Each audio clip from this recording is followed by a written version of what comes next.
히브리서 8장 1절에서 6절까지의 말씀 우리 다 같이 한 절씩 교독하겠습니다.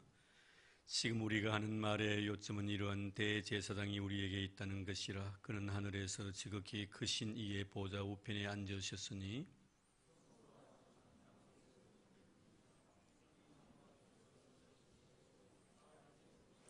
대제사장마다 예물과 제사드림을 위하여 세운 자니 그러므로 그도 무엇인가 드릴 것이 있어야 할지니라.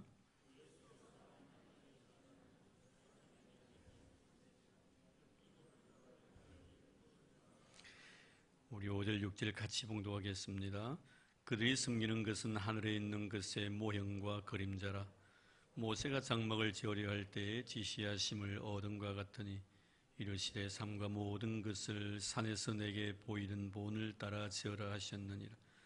그러나 이제 그는 더 아름다운 직분을 얻으셨으니 그는 더 좋은 약속으로 세우신 더 좋은 언약의 중보자시라. 아멘. 네, 우리 요한복음 4장 말씀을 보면은 너와 나의 관계 속에서의 사랑의 유한성을 봅니다. 또한 주님과 나와의 관계 속에서의 사랑의 무한성을 거기서 발견하게 되지요.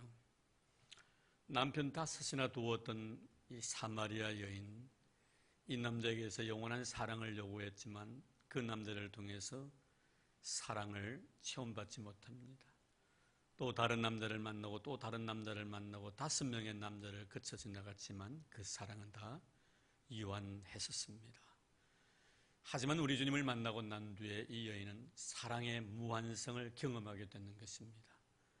그래서 사랑에 목말랐던 그 여인은 결국 주님을 통해서 그 목마름을 채우게 되고 내가 주님을 만났다라고 메시아를 만났다고 동네에 가서 전하는 그런 모습을 우리는 요한복음 4장을 통해서 발견하게 됩니다.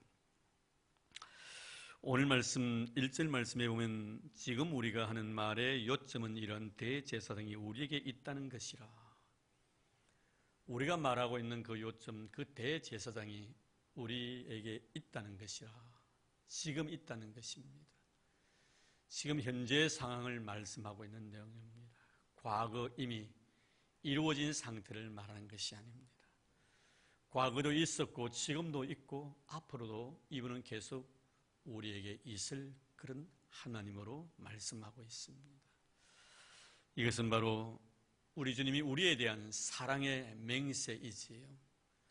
나에게서 사랑이 출발되어진 것이 아니라 우리 주님에게서부터 사랑이 시작된 것입니다. 내가 하나님을 사랑한 것이 아니라 하나님이 나를 사랑하셨다. 우리 성경 말씀에 보면 하나님을 신실하신 하나님으로 묘사합니다. 이 신실함이라는 것은 바로 약속과 관련된 용어입니다. 한번 하시기로 약속하셨으면 그 약속을 끝까지 지키시는, 변함이 없다는 겁니다. 그 약속은 사람에 의해 가지고 이리 변하고 저리 변하는 그런 변질적인 문제가 아니더라 이 말이에요. 내가 사랑하니까 그분도 사랑하고 내가 그분에 대한 사랑이 식어지니까 그분도 나에 대한 사랑이 식어지는 이런 의미는 아닙니다. 만약에 이렇게 된다면 바로 사랑도 역시 주님이 우리에 대한 사랑도 유한적인 것이지요. 우리의 행위와 우리의 삶에 상관하지 않냐고 사랑해 주시기로 약속하셨기 때문에 그 사랑은 영원한 사랑이라. 그래서 지금 우리 곁에 계신다라고 이렇게 말씀하고 있는 것을 여기서 보게 됩니다. 자, 그러면은 과거에도 그랬고 지금도 그러하고 앞으로 미래에도 이 사랑은 변하지 아니할 것입니다. 이 변치 아니할 사랑을 우리에게 쏟아부으신 예수님의 현재 위치는 그럼 어디 계시는가? 자, 거기 보면은 먼저 1절에 보니 이렇게 말씀합니다.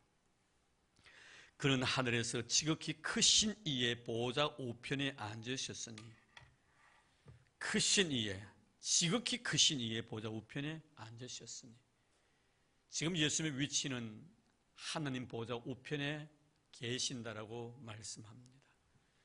여기서 우편이라는 것은 바로 권위를 상징합니다. 하나님의 권위를 가지고 계신다는 것입니다.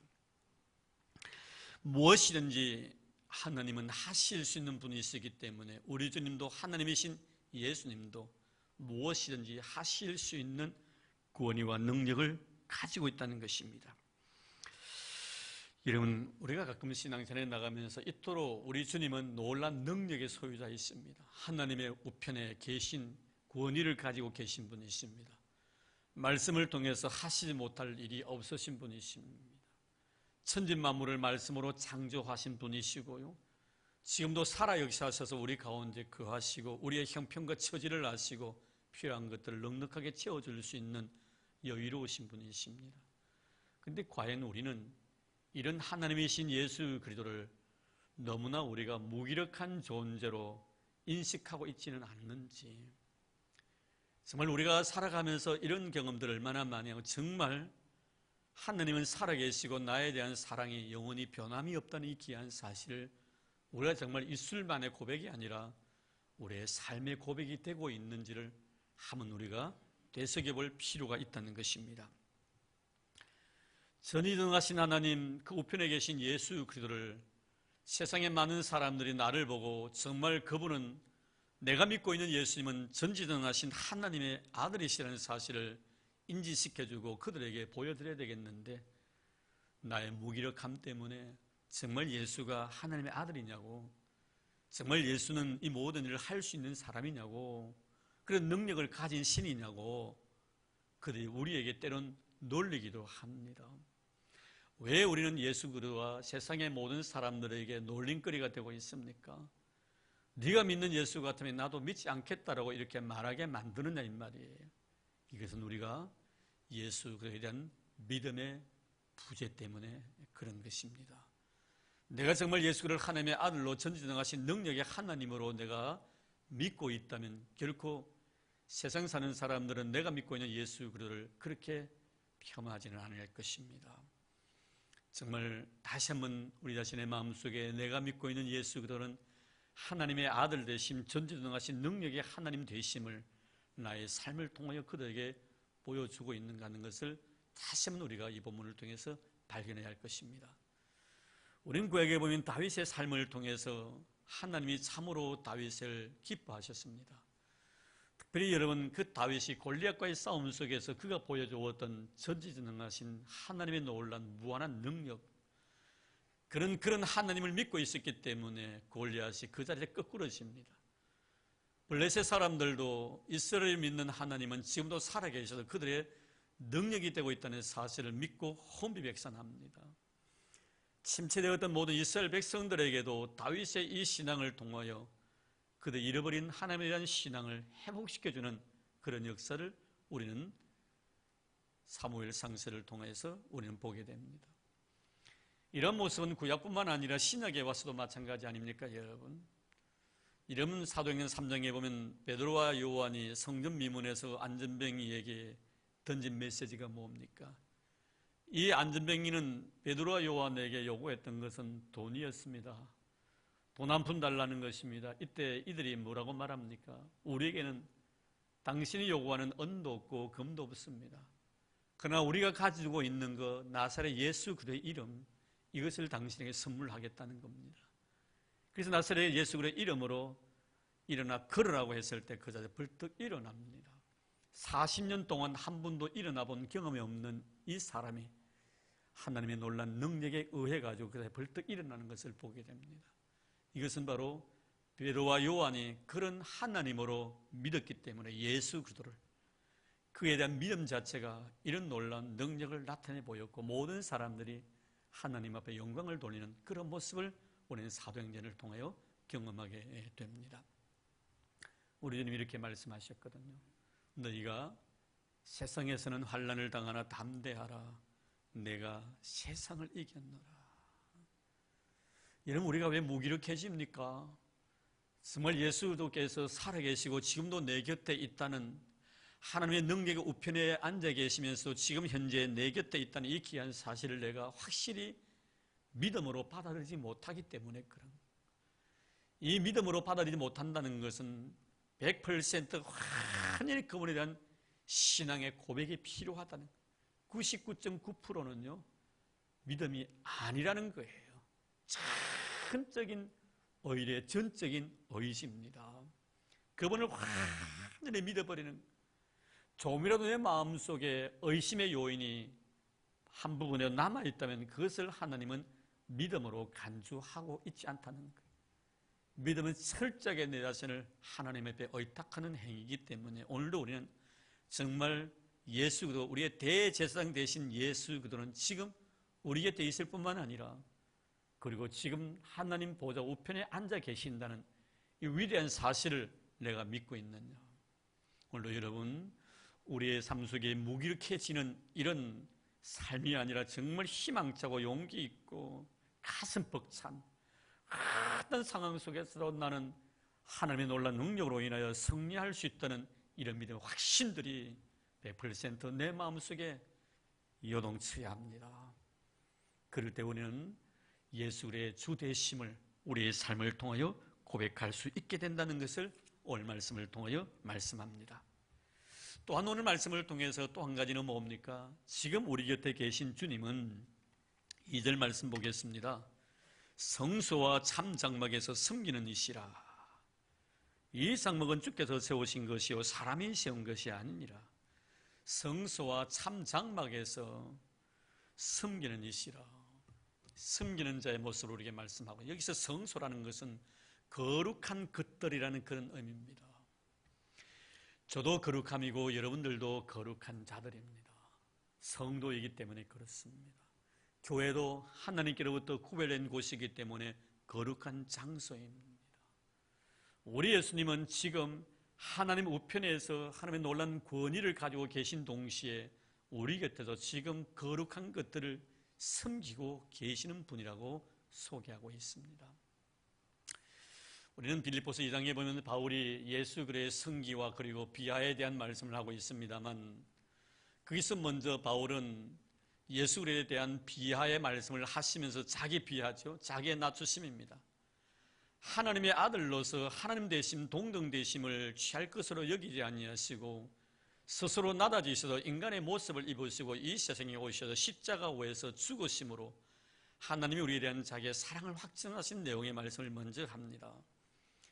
여기서 십자가 위에서 죽으셨다는 것, 하나님이 사람의 몸을 입고 이 세상에 오셨다는 것은 바로 자기 비하입니다. 여러분, 이런 자기 비하는 내 자신이 낮아지지 아니하면 결코 너를 갖다가 높여질 수가 없기 때문에 그렇습니다. 결국 하나님은 이런 예수 자신의 낮아짐의 이 자기 비하를 통하여 나중에 우리 예수님을 성귀시킵니다. 굉장히 높여주십니다. 그래서 빌립보서 2장에 보면은 모든 사람을 예수 그리스도의 무릎 앞에 꿇게 만들어 버리십니다. 이것이 뭡니까? 내가 낮아짐으로 말미암아 내가 높아지는 것이지요. 우리 예수님께서도 이 세상에 오신 당신 자신의 목적을 갖다 분명히 마태복음 20장 28절에 밝힌 바가 있습니다. 인자가 온 것은 섬김을 받기 위해서 온 것이 아니라 섬기려 하고 도리어 자기 목숨을 모든 사람의 대속물로 주기 위해서 오셨다라고 분명히 말씀하신 바가 있습니다. 주님이 세상에 오신 목적은 섬김에 있었습니다. 섬긴다는 것은 자기 자신의 낮아짐입니다. 내가 낮아지지 않냐면 너를 갖다가 높여줄 수가 없기 때문에 그런 것입니다. 그래서 예수 그리스도의 영이 마음속에 가득 차 있는 사람, 성령의 지배를 얻고 성령의 다스림을 받는 사람들의 특징이 뭐냐면 끊임없이 섬기는 자로 살아간다는 거예요. 그 섬김이 내 자신의 자존심을 건드리는 문제가 아니고 그 섬김이 은혜라고 여깁니다. 하나님께서 나에게 은혜 주시지 아니하시면 섬기고 싶어도 섬길 수가 없다는 거지요. 내가 섬긴다는 것은 이미 하나님의 은혜가 내 심령을 건드리고 계신다는, 성령께서 나를 다스리시고 성령께서 나를 지금도 지배하시고 계신다는 그런 산 증거가 섬김 속에 나타나 있습니다. 여러분, 우리 성도들, 우리 성교회 성도들은요, 섬김이 얼마나 아름다운 신앙의 성숙한 단계인가를 우리는 잘 알고 있습니다. 하나님은 하나님의 거룩한 교회를 사람들을 통해서 이루어 나가십니다. 성령께서 사람을 쓰시는데요, 누구를 통해서 여러분 하나님의 교회를 이루어 나가신 줄 아십니까? 말없이 숨기는 자들을 통해서 하나님의 역사하신다는 것을 우리는 알아야 합니다.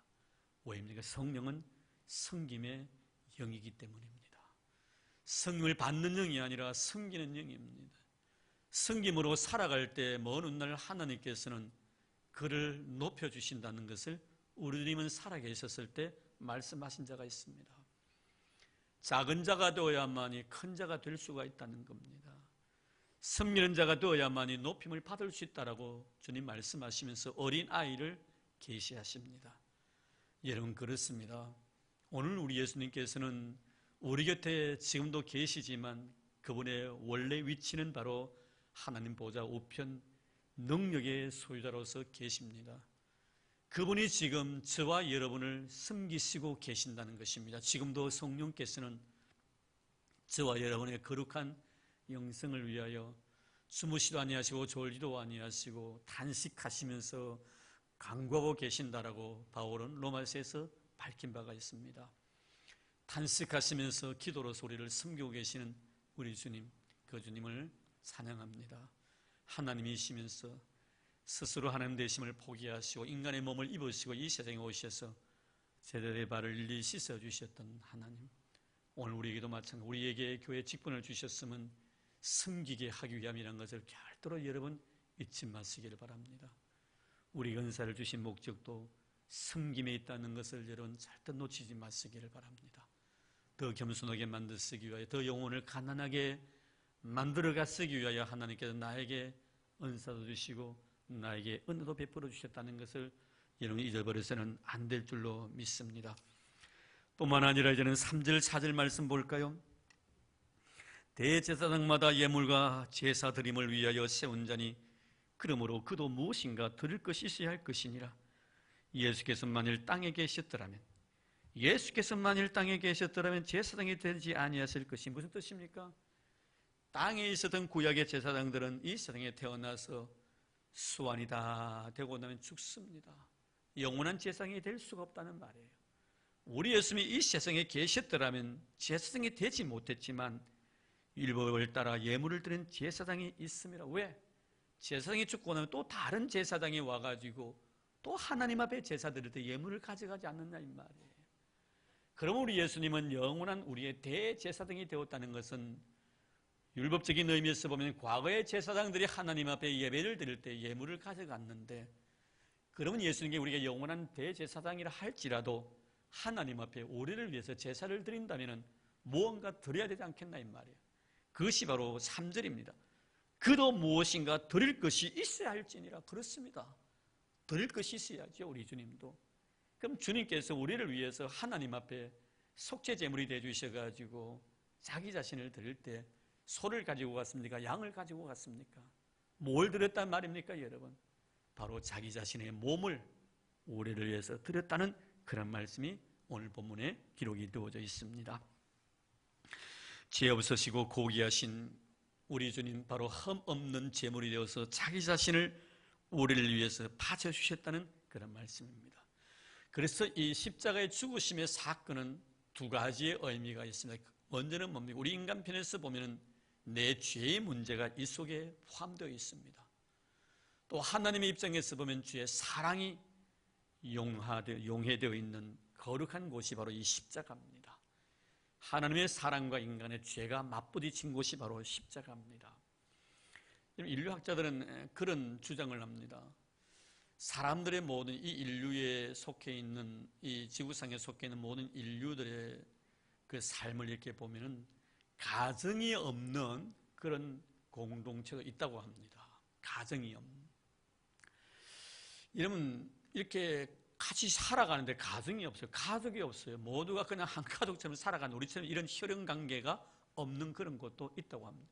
또 정치적인 그런 어떤 의미에서 정치적인 집단이 아닐 수도 있는 곳도 있다는, 모두가 정치적인 의미에서 모여. 그래서 어느 학자는 그런 말을 해요. 우리 인간을 갖다가 사회적인 동물, 정치적인 동물로 아리스토텔레스라는 사람은 그렇게 정의를 한 바가 있습니다. 그런데 어느 집단들은 정치성이 없는 그런 집단도 있다고 합니다. 그런데 어느 집단을 물어나고 꼭 있는 곳이 없는 것은 바로 이 종교라는 것입니다. 종교만은 모든 종족 가운데 다 있다는, 이 종교는. 정치는 없는 곳이 있고 가족도 없는 곳이 있는데 종교는 있다는. 그럼 왜 종교가 있는가 하면 이 두 가지 의미예요. 하나는 뭐냐면 바로 죽음에 대한 문제예요. 죽음에 대한 두려움이 사람들마다 다 있기 때문에 종교를 그들은 만든다는 것입니다. 또 하나는 뭐냐면 죄예요, 더러움이에요, 추함이에요, 부정이에요. 이런 부정함의 문제 때문에 종교를 만든다는 거예요. 그 여러분 잘 아시다시피 이방 종교인들 보면 그 제사장들 보면요, 부정을 갖다가 탄 사람들에게 구슬함으로 그 부정 더러운 것들을 몰아내는 그런 장면들을 많이 보지 않습니까, 여러분? 죽음에 대한 두려움과 그리고 또한 더러움에 대한 정결 예식으로 이 종교가 필요하다는 거예요. 우리 한국도 가만히 보면요, 예외는 아닌 것 같아요. 기독교가 전래되기 이전부터 우리 한국이란 이 사회도, 이 국가도 이런 것들이 있었습니다. 그럼 비근한 예로 우리 주위 한번 볼까요? 저는 겨울이 지나면 봄을 참 이렇게 기다리는데요. 봄을 기다리는 것은 새싹들이 돋아나서 따뜻한 온기를 느낄 수 있는 그런 아름다운 환경이 주어지기 때문이죠. 하지만 제가 정말 봄을 기다리는 것 중에 하나가 이유가 있어요. 그거 뭐냐면 엄나무 잎 있죠. 응계라는 거, 엄나무 잎이라는 것인데 그 엄나무 잎을 제가 울산에 와서 처음 먹어봤어요. 먹었는데 그렇게 맛있더라고요. 씁쓸이한 게요. 그런데 저는 그 엄나무 잎을 초장에 찍어 먹지 않고 젓갈장에다가 찍어 먹습니다. 근데 그것이 처음에는요, 너무 맛있어서 아까워가지고요, 누가 선물을 주면요, 잎 하나를 먹었습니다. 그리고 나중에 남으면 그것을요, 냉동실에요, 냉동을 시켰어요. 그럼 나중에 보니까 냉동을 시켜놓으니까 물기가 다 빠져버리는 거예요. 그런 맛이 그렇게 없더라고요. 그래서 이제 얻은 지혜는 뭐냐면, 있을 때 많이 먹자 해가지고, 봄 내내 누가 주셔가지고 제가 먹어요. 그걸 굉장히 좋아합니다. 그런데 여러분 가만히 보면은, 이 엄나무가 집집마다 보면 이 옛날 시골집 같은 경우에 보면 집 앞에다가 심어놔요. 그 엄나무에는 뭐가 있습니까? 가스가 있습니다. 그래서 저는 그걸 몰랐는데 나중에 제가 알고 보니까 이 엄나무를 집 앞에 심는 이유는 귀신이 그 집에 들어오지 못하도록 하게 방지하기 위해서라고. 그것을 심는, 가시나무를 심어 놓으면 귀신이 들어오다가 찔려가지고 호미백산에서 도망간다고. 그래서 그것을 심어 놓은, 이게 뭔지 아십니까? 이거 하나의 종교예요. 자기들이 가지고 있는 신앙이에요, 여러분. 여러분, 신만이들 있잖아요. 그 뭡니까? 저 산삼 캐러 다니는 사람들요. 그분들도요, 다음날 산삼을 캐러 가면요, 그 전날은 절대로 부부관계를 맺지 않습니다. 자기들의 어떤 종교의 신념이에요. 부부관계를 맺으면 더러워진다고, 부정하게 된다고 생각하고 부부관계 안 맺습니다. 이것도 바로 그런 데서 나왔거든요. 이런 죄를 지어가지고요, 교도소에 복무하다가 다 양을 채우고 나오면 뭐 먹지요? 두부 먹습니다. 두부 먹는 것도 여러분 그런 의미입니다, 여러분. 개인의 신앙이에요. 더러운 과거를 청산하겠다는 의미예요. 이런 두부 먹고 정말 여러분 교도소에 나온 사람 과거 다 청산하면 다 새 사람 됐습니까? 여러분 전과가 몇십 번도 있고요. 두부 먹는다고 문제가 해결될 문제가 아니고요. 이런 신만이가 산삼 캐러 간다고 부부관계를 맺지 않는다고 해가지고 내 마음에 있는 더러움이 제거되는 것도 아니고요. 집집마다요, 엄나무 심어 놓는다 해가지고요, 내 불결함이요, 정화되는 것도 아닙니다. 우리가 예레미야서 2장 22절 말씀은 이렇게 말씀합니다. 주 여호와의 말씀이니라. 내가 잿물로 스스로 씻으며 내가 많은 비누를 쓸지라도 내 죄악이 내 앞에 그대로 있으리니. 여러분 잿물을 가지고 씻고요, 비누가 아무리 씻어 보십시오, 그거 가지고 내 마음에 있는 죄를요 씻어낼 수가 없는 거예요. 그래서 여러분 예수 그리스도의 보혈의 피 외에는요 어느 누구의 무슨 죄라도 결코 그 죄를 씻어낼 수 있는 방법이 없다는, 바로 이것을 오늘 말씀에 하고 있습니다. 결국 우리 예수님께서 자기 자신을 십자가 위에서 피를 흘려 죽게 하심으로 말미암아 우리를 위한 제사장이 되어주시고 우리의 죄를 영원히 용서해 주시는 그런 아름다운 제사장의 제물됨의 아름다운 삶을 사셨다라고 히브리서는 이렇게 말씀하고 있는 것입니다. 그렇습니다. 여러분, 예수 그리스도의 보혈의 피 외에는 내 죄의 문제를 해결할 수 있는 방도가 없습니다. 하나님께서 다른 방법을 주신 적도 없고요. 할렐루야. 우리 예수님만이 내 죄와 내 허물을 용서해 줄 수 있는 유일하신 분이시고 그분이 십자가 위에서 흘러내신 이 피만이 내 더러운 죄를 씻을 수 있는 유일한 길이라는 것을 꼭 여러분 마음속에 믿고 살아가는 저와 여러분 되기를 주의 이름으로 축복합니다. 자, 그리고 난 뒤에 이제 5절부터 보면 이렇게 말씀합니다. 그들이 섬기는 것은 하늘에 있는 것의 모형과 그림자라. 무슨 뜻입니까? 짝퉁 조심하라 이 말이에요. 모도품 조심하라 이겁니다. 여러분 얼마나 오늘 말씀을 통해서 오늘 주신 귀한 말씀 모형, 그림자 이렇게 말씀하고 과거에 구약의 성전을 성막을 지어놨지만 그것은 신약의 교회에 대한 모형일 뿐이다. 그것이 참이 아니다는 거예요. 참을 위한 모형일 뿐이라는 겁니다. 그에 쏘가 넘어가지 말라는 것입니다. 율법에 쏘가 넘어가지 말라는 것입니다.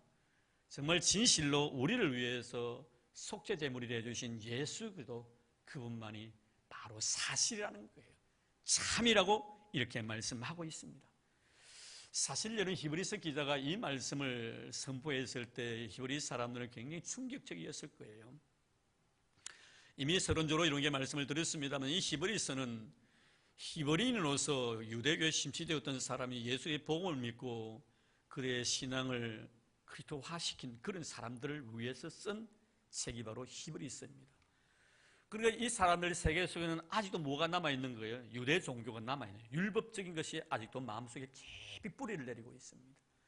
우리가 과거에 조선 500년 시대를 지나오면서 신라 시대 때는 불교 문화였고 조선 시대 때는 유교 문화였습니다. 기독교가 흘러오고 난데 지금도 여전히 우리의 어떤 의식 세계 속에서는 내가 알지 못하는 잔재되어 있는 샤머니즘적인 그런 요소들이 다 있습니다. 이것이 뭡니까? 구복주의예요.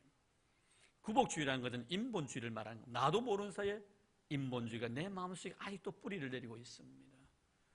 그저 눈으로 바라보는 것이 복이라고 생각하는 이런 것들 말입니다.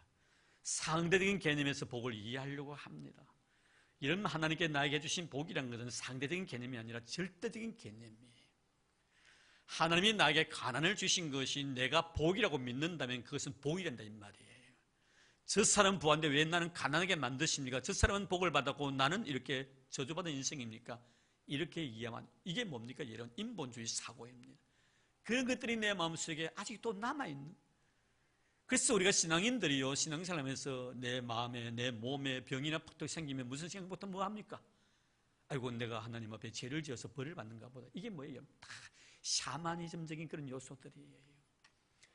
여러분, 하나님께서 내 죄의 결과로 나에게 그런 아픈 상처를 주셨다면 이 세상에 여러분 남아있을 사람은 아무도 없습니다. 내가 지금 남아있잖아요.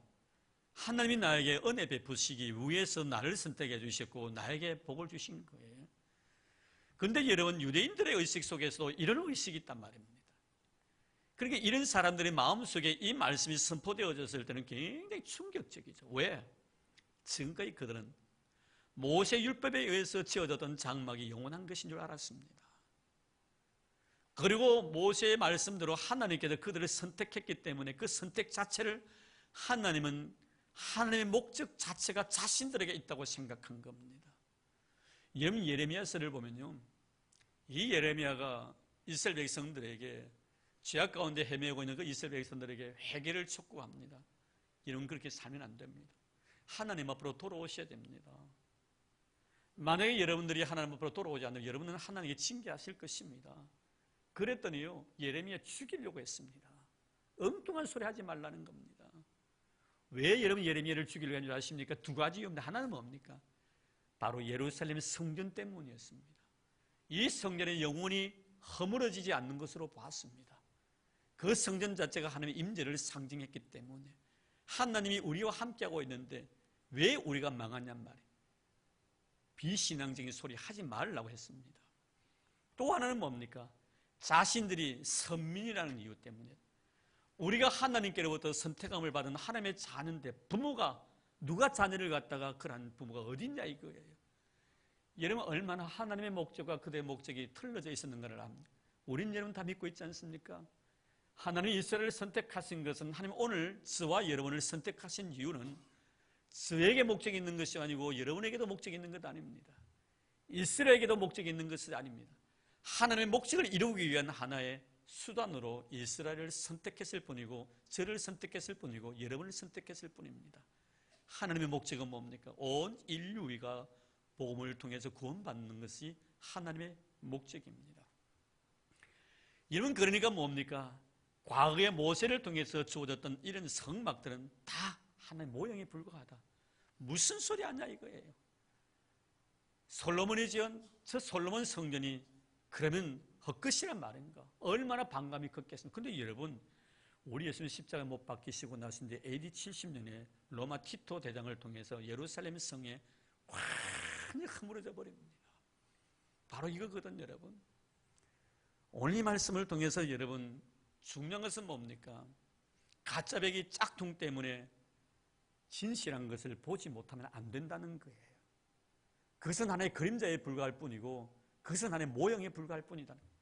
정말 진품은 예수 그리스도라는 사실을 지금 이 히브리서 기자는 히브리인들에게 일깨워주고 있는 거예요. 다 허물어졌지 않느냐 이 말이에요. 하나의 모형이고 하나의 그림자일 뿐이라는 겁니다. 진짜의 실체는 바로 예수 그리스도라는 사실을 증거하고 있습니다. 오늘 여러분 우리 주위에 보면은 짝퉁들이 얼마나 많습니까, 여러분? 짝퉁들이 나가지고 정말 예수처럼 행세합니다. 자기 자신이 예수라고 떵떵거립니다. 어제 그제 유병헌이 이제는 장례식 치렀다고 합디다. 유병헌이를 따라다니는 열성분자들은요, 유병헌이를 갖다가요, 예수님으로 생각했다는 거예요. 구세주로 생각했다는 거예요, 여러분. 순전히 가짜백입니다. 근데 여러분, 짝퉁들요, 기술 보십시오. 얼마 전에 미국에서 우리 미술가의 어떤 청경자 씨가 세상을 떠났다는 이야기를 제가 들었는데 그 사실은 그건 제가 잠깐 들은 것 같아요. 세상을 떠났다는 이야기를. 그런데 그 청경자 씨가 미술가인데 그분이 그림을 그렸던 민상입니까? 이런 그것이요, 있는데 그것이 진품인지 아니면 모조품인지 짝퉁인지 진짜인지 분간을 못하는 거예요. 얼마나 정교하게 그렸던지요, 진짜 같은 가짜백이에요. 진짜는 가짜 취급하고요, 가짜가 진짜 취급이 될 정도로 그만큼 정교하게 그린 거예요. 박수근 씨가 그렸던 여러분 팔레트 여인들 그런 모습들, 이런 그 박수근 씨도요 크리스찬이에요. 여러분 그런 그림들요, 그 모조품들 보십시오. 정말 정교합니다. 그 전문가들이요, 아무리 그것이 어떤 것이 진품이고 어떤 것이 가짜인가 분간을 해도 안 되는 거예요. 오늘 여러분 짝퉁의 세밀함을 우리는 너무 잘 압니다. 이 세상에 보시오, 예수 흉내내는 사람 보십시오. 정말 분간하기 힘듭니다, 여러분. 누가 진짜 예수인지 모를 정도입니다. 그래서 그게 말려 들어가는 거예요. 오늘 말씀합니다, 여러분. 우리 성도들 모조품에 주의하시길 바랍니다. 짝퉁에 주의하시길 바랍니다. 완벽하게 보인다 할지라도 결국 하나님이 그리시지 않는 작품은 다 모조품들이에요. 할렐루야. 하나님이 그리신 작품이 되어야 됩니다. 예수의 누가 과연 진실로 우리의 구세주라고 말할 사람 누가 있나 말입니다. 여러분 절대로 우리는 짝퉁에 놀아나는 자가 되어서는 안 된다는 것을 이런 잊지 마시기를 바랍니다. 얼마 전에 새벽 기도를 마치고 난 뒤에 비가 오기에 우산이 없었습니다. 그래 아동부실에 보니까 비닐 우산이 하나 있더라고요. 그 애들 무슨 잔치? 달란트 잔치 할 때 아마 그거 주는 것 같아. 몇 개 남아 있어요. 그래서 제가 비가 넘어와가지고 조금 했어요. 그거 하나 들고 가가지고 집에까지 갔습니다. 그래 이렇게 집 앞에서 빗방울을 이렇게 뿌려내다가 팽 돌리는데 팍 부서지 뿌는 거예요. 너무 힘이 없이 이 짝퉁이 완전 보니까 메이드 인 차이나서 났더라고요. 여러분 너무 힘이 겉으로 보기에는 정교해요. 너무 이뻐요. 아름다워요. 비 오는 까지 다 보여요. 빗방울까지 다 보여. 얼마나 낭만적인지. 집에 한 바퀴 딱 돌리니까요, 표시가 딱 나더라고요. 여러분, 우리는 절대로 이런 모조품의 짝퉁에 우리의 마음이 빼앗겨서는 안 된다는 오직 예수만이 구원인 줄 믿습니다. 이 귀한 진리를 가지고 살아가는 우리가 되어야 될 줄로 믿습니다. 자, 그러면 오늘 결론의 말씀을 6절에 맺고 있습니다. 자, 볼까요? 그러나 이제 그는 더 아름다운 직분을 얻으셨으니 그는 더 좋은 약속으로 세우신 더 좋은 언약의 중보자시라. 여기 보면 더 좋은 이렇게 말씀하고 있습니다. 이 더라는 단어예요. 이 더라는 단어는 뭡니까? 과거의 구약과 비교해 보아서 예수 그리스도의 우월성을 증거하기 위해서 더 최상급을 쓴 것입니다. 모세와 비교할래 비교할 수가 없다는 겁니다. 어떻게 은혜와 율법을 비교하려고 하냐 이 말이에요. 여러분 여러분 율법을 가지고 은혜를 여러분 비교한다? 있을 수 없는 문제. 어찌 감히 인간의 행위를 가지고 하나님의 놀라운 은혜에 대항한단 말입니까? 여러분 얼마나 어리석은 짓입니까? 그래서 더라는 것을 통해서 예수 그리스도의 우월성을 우리에게 말씀해 주신 그런 내용. 그런데 여기 보면은 더 좋은 약속으로 세우신 더 좋은 언약의 중보자라. 그럼 더 좋은 언약이 뭡니까 여러분? 사랑의 언약입니다. 할렐루야. 사랑의 언약이에요. 여러분 십자가의 사랑을 말하는 거예요. 이 십자가의 사랑은 나에 대한 하나님의 사랑은 영원 불변한 사랑이에요. 서론으로 말씀을 드렸습니다만 내 행위와 상관치 않는 하나님의 절대적인 사랑이 이 속에 있다는 것을 우리에게 말씀해 주고 있습니다. 오늘 아침에 제가 아동부 어린 애들 앞에서 설교를 했습니다. 요새는 아동부 애들에게 설교하는 게 얼마나 힘이 드는지요.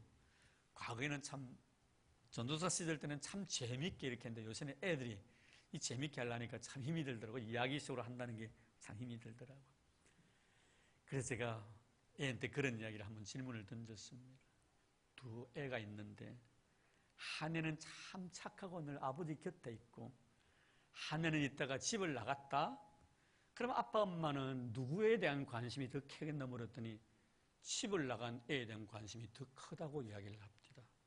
아주 보니까요 우리 장현주 집사님이 애 신앙교육을 참 잘 시킨 것 같더라고요. 하은이가 그때 답을 우리 아동부 선생님이 얼마나 신앙교육을 잘 시켰던지. 그렇지요. 내 곁에 있는 자식보다 집을 나간 자식이 마음에 다 남아있고 머리에 정말 신경이 써있는, 더 사랑하게 돼 있는, 더 관심을 가지게 돼 있는 거예요. 이런 하나님의 사랑이에요. 오랜 법은요 그렇게 생각합니다. 내가 정직하기 때문에 하나님 나에 대해 더 관심을 많이 가지고, 물론 관심 많이 가집니다.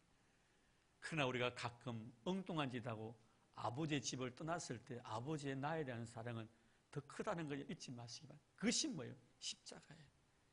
내가 너에 대한 사랑은 변함이 없다는 것. 잘하든 잘 못하든 너의 행위와는 상관치 아니고 나의 사랑은 변함이 없다는 것이 뭡니까? 십자가의 언약이에요. 내 죄를 완벽하게 용서해 주겠다는 언약과 그 죄 많은 너를 사랑해 주시겠다는 그 언약이 바로 믹스가 되어 있는 것이 바로 이 십자가입니다.